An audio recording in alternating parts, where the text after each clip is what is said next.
Well, air travelers in Asia, Europe and North America enjoy many direct flights. African flyers, however, frequently have to get from point A to B by going to an intermediate location, which could be as far away as Paris or Dubai. Now, the African Union is working to make Africa's cities more accessible by air, as covered by VOA senior analyst Jeffrey Young.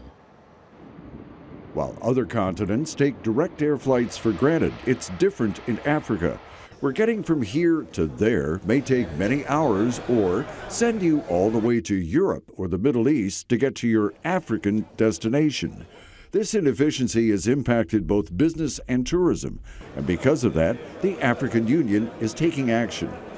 At a recent meeting in Ethiopia, the AU's leader, Rwandan President Paul Kagame, announced a new initiative to make Africa more accessible by air.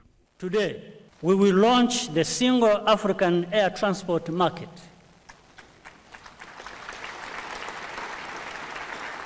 This is a major step forward for transportation.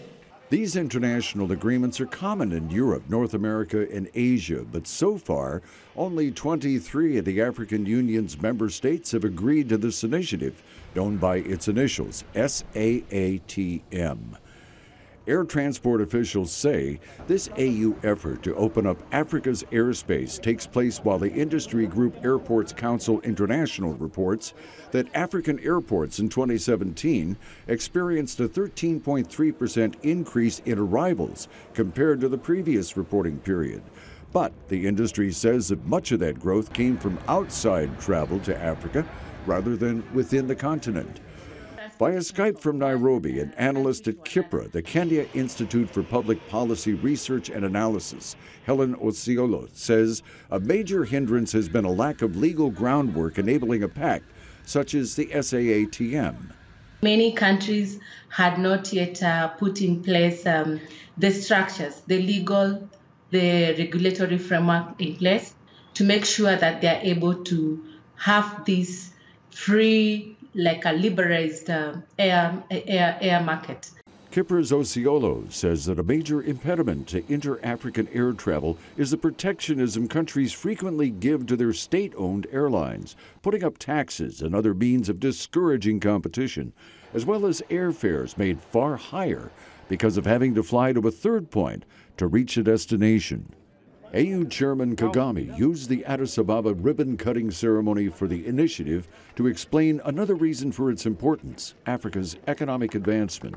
To be able to form a single air transport market, which is very important for the overall development of our continent. KIPRA analyst Osiolo sets forth the reasons why the African Union's air agreement would be an economic boost with wide benefits. There's a recent study that has been done and has shown that in terms of 12 African countries, if they participate on this new agreement, making sure that their skies are open and free, we will be able to create about 150 million to 300 million jobs. And this is very important for Africa.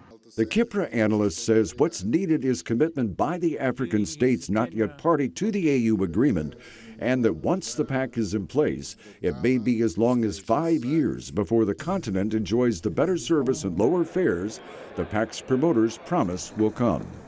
Jeffrey Young, VOA News.